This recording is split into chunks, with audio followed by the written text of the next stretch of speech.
So a lot of people might have biases around folks coming out of prison, and I can say that very confidently because I was one of them. When we were first at JBM, if you checked the box that you had a felony background, I promise you, you were not going to get a job here.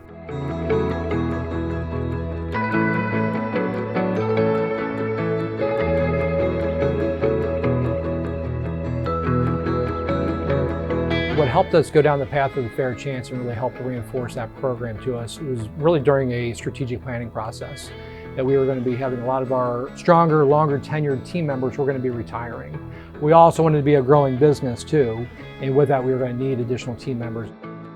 Growing up, my family was always really proud of me. You know, I was the oldest child and I had a 4.0 GPA when I graduated high school. I went on to college. You know, I had everything really together inside of work.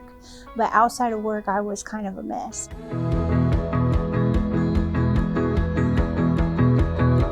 When I lost my 13-year career with the restaurant company that I was with, I was around 29 years old.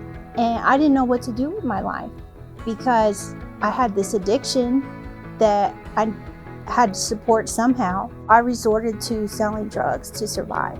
Before you know it, I ended up at the Ohio Reformatory for Women.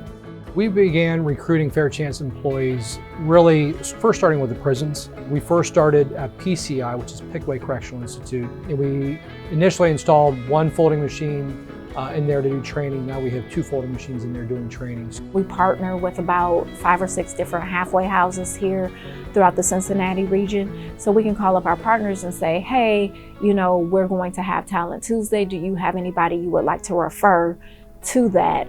So then they'll bring those individuals, once they go through our process, and if they're hired, then they can start working. I came into prison a mess, but I was able to work on myself for that 2 years, and I really was the best version of myself when, it was time to go.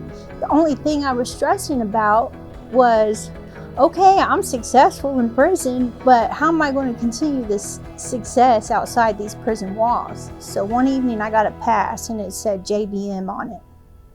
And they were offering jobs to people with felonies on their record. And it just blew me away because I was like, yeah, I got a great resume, but nobody's going to hire me because I have 2 felony 3s on my record.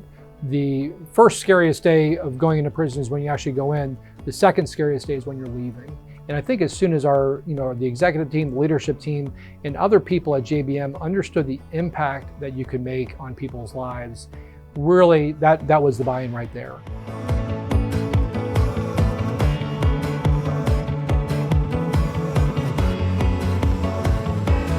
I was the first person at JBM to go through the Roadmap to Wills program, and they donated a car to me, and I had a way to get back and forth to work.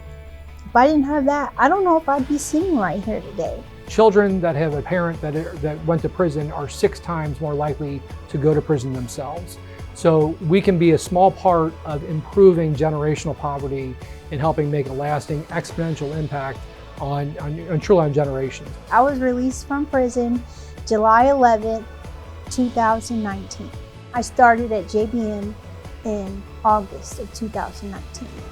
We need to shift the narrative in order for other companies to have fair chance programs because one, it's so vitally important. I mean, again, we have a whole population of people who need employment. They need to work, and we have a country who needs employees. There is no reason for us not to hire people who need to work.